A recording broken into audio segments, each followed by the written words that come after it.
Hey guys!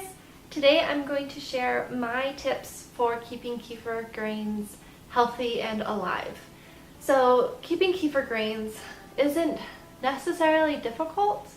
It's just when you don't know how when certain things go wrong, how to fix them, then it can make it to where you fail instead of succeeding, which everyone should succeed at making kefir because it's very easy.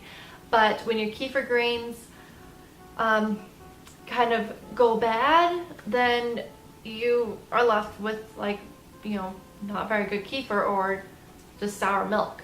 So my tips on keeping kefir grains healthy will really help you a lot, believe me.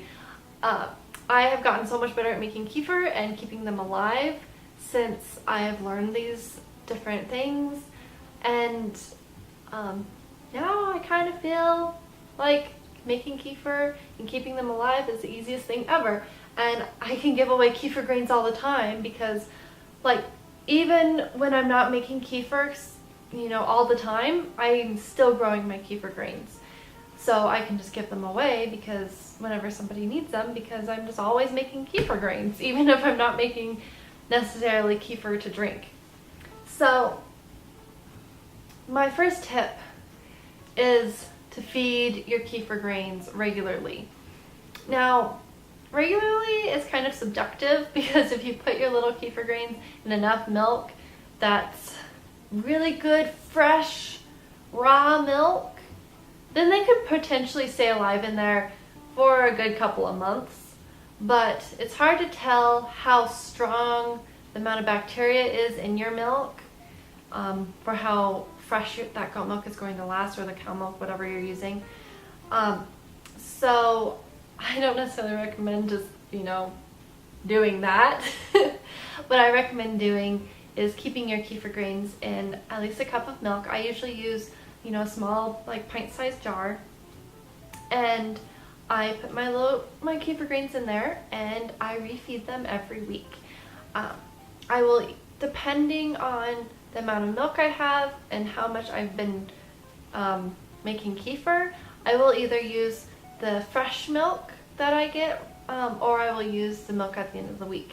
My kefir grains are pretty robust, so I usually use the milk that's left over at the end of the week to feed my kefir grains. Now, I use raw milk, so if your kefir grains are not in raw milk, all the time, you've been using pasteurized milk, do not keep them in raw milk that's from the end of the week, because the bacteria in the raw milk has increased, and that bacteria will turn your milk into cheese. It'll separate it into curds and whey, and that's going to overpower your kefir grains, and they're not going to be able to feed because they're both feeding off the lactose in the milk, and it's just not going to work very well for your kefir grains. And so, for one thing, if you want to start using raw milk, but you've been using pasteurized milk, I slowly would introduce them into the raw milk and use the raw milk that's fresh from when you get it. As fresh as you can possibly get your raw milk. That's what I do. So, that's what I would do. When I've used pasteurized milk to keep my kefir grains alive, when I haven't had goat milk, that I've done that as well. I've just introduced it to the goat milk, and it doesn't take very long. It just makes it to where your kefir grains are able to feed easier and don't have the competition with the other bacteria that wants to, turn it into curds and whey. So, also, when you are keeping your kefir grains fed, every week, at least every other week, but that's just once in a while. Kind of like how every once in a while it's okay to not wash your face, but it's really not that okay. You should still wash your face every day. It's kind of like you should still feed your kefir grains every week with fresh new milk. So, and if your kefir grains are like mine, it's totally fine to use the leftover milk from the end of the week before you get your fresh milk. So, but since I do that, some of my cream does go to the surface, and then my kefir grains kind of get mixed in with the cream, and so then I have to wash off the cream when I transfer it to new milk. That's another thing, is a lot of the time when you think that your kefir grains have gone bad, it's because it's gotten like this crusty film on it, right? And it feels kind of dry and weird and kind of crumbly.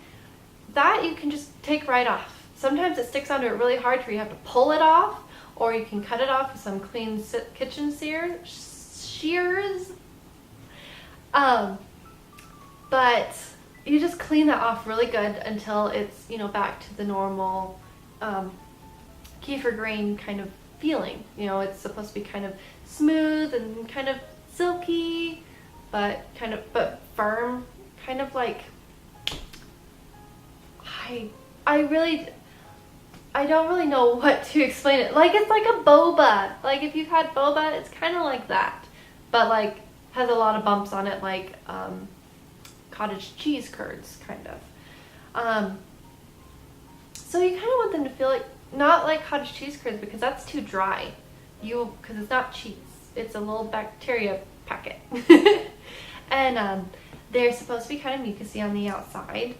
And sometimes they can get really mucousy, sometimes they're not as much, but as long as, you know, they're coated in just happiness, I don't know how else to explain it, but they do so much better when you rinse them off every once in a while. In filtered water, what I use, you can put them in some, like a bowl of distilled water, if that's all you can get, like a bottle or a jug from the store. I don't recommend that because there's plastic in it, but it's better than using tap water usually, because that way you're not getting all of the chemicals that's in the tap water in your kefir grains that could kill them, because it's kind of supposed to kill bacteria. So, I mean, it's probably not going to kill your kefir grains if you do that. It's just not good for them.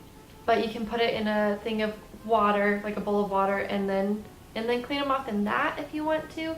I just run them underneath my filtered water and in my little mesh strainer. So that takes me to, oh, also, but first, if there is cream on the top of around them, make sure you wash that off too, because that will block them and it will create more crusties on them. So before you transfer them into fresh milk for storing them, or for turning them into kefir, or turning the milk into kefir.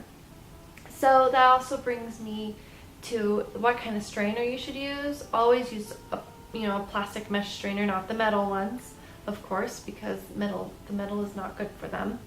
And I like to use a wooden spoon when I'm, if I'm going to be fishing them out, or if there's a lot of cream on them, or if the milk that they've gotten in has gotten thick because I've turned it into, I've kind of let it sit out and turn it into kefir, then as I'm pouring it out, I pour some of it into there, and then I take my wooden spoon and I will just kind of push it along the sieve to help get the extra kefir or cream or whatever off of it, so that way it's easier to see my kefir grains and it'll go through my strainer faster. So also, when you are about ready to make kefir grains, or not kefir grains, you're always making kefir grains. Isn't that awesome? When you're making kefir, you're always making kefir grains. So before you go to make kefir, and you've had kefir grains in the refrigerator for a long time and they haven't been out for very long, you haven't used them for a long time, then I recommend putting them in a jar of milk. I will use extra leftover milk that's kind of old or whatever that nobody wants to drink. I mean, maybe it would be good for making biscuits, but I will put my kefir grains in that, and I'll let them sit out at least overnight, if not a day or two, because they're going to be waking up and they're going to start feeding off of that. Because sometimes I find that when I put it, like kefir grains that have been in the refrigerator a long time, straight into milk, and I want them to turn into kefir, or turn the milk into kefir, it does not do it fast enough. And either it just won't turn into kefir very well, it'll be really, just still the consistency of milk, and it won't taste like kefir at all, really, maybe slightly, or my milk will start turning into like curds and whey before my kefir grains have had a chance to turn it into kefir, just because they're not awake enough yet. And so I like to let them sit out on the counter in some milk for a while, for overnight or up to 2 days, depending on how warm it is. If it's really warm, then I'll usually do it overnight. If it's not very warm, like during the winter, then I will do it for a couple days. And that just makes it to where they wake up and they just make kefir much faster and a lot better. So also, what I do when I'm not making kefir very often, because I don't really make kefir that much, especially during the winter. During the summer I make it to put in smoothies and stuff, but in the winter I mostly just make it kind of if I'm going to be wanting to make something that I need like some sort of buttermilk for or something, or if I want to make like a recipe that it sits out overnight so that way it's kind of fermenting the grains that I'm doing or something, then other than that I pretty much only make kefir in the summer. So what I do is during that long period of time that I don't make kefir, I make kefir. So what I'm doing is I'm just going to use the milk that's from the end of the week, and I just keep my kefir grains in there and let them sit out for a couple days, whatever. Not more than 2 days usually.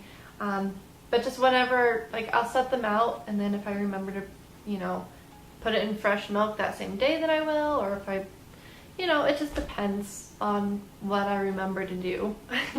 Because, I don't always, when you haven't been doing something regularly, it's not always as easy to remember. And doing this is very forgiving. They don't really care when you put them back in the kefir into fresh milk, as long as the milk that they've been in does, all the sugars haven't been used up yet. So I will just do that, and I will make kefir that's not going to taste very good because it's from the end of the week, and it's from kefir grains that have been in the refrigerator, and it's going to be milk that I'm not going to be really I'll be having to bake with or something, try to use it somehow, that the flavor is, there's not going to be too much goat flavor in it. Anyways, and so I figure I might as well just make my kefir grains happy, and that makes it to where my kefir grains grow. And so during the winter I still get kefir grains, even though I'm not drinking kefir, and it's just they're just still happy as can be. And then when I do want to make kefir again, or whenever I want to make kefir during the winter, I can, because my kefir grains are healthy and robust. So I think that's all my tips for keeping kefir grains happy and healthy. If you have any questions on something that's going on with your kefir grains, I might have the answer. So feel free to comment and ask me. And also, if you have any other kind of questions related to kind of kefir or fermented foods, feel free to ask me about that as well. I think that kefir is an amazing thing that's incredibly good for your body and your digestive system. I have a video on how to make kefir grains, or not kefir grains, on how to make kefir. This is my kefir grain video, but I have a video that's all about kefir and how to make it and why you would want to, and so I will link that down below, and probably at the end of this video I'll link it there too. But anyways, I hope you guys have a really great week, and if you like my videos, please do subscribe. I'm trying to get to where my subscriptions are up a little higher, so that way I can get remonetized, and then I can maybe get a better camera and maybe some lighting, so that way I'm not subjected to the weather and what the lighting is like outside. So if you want to help me out, subscribing would be really great and would help me a lot. And anyways, I hope you guys have a really great week. Bye.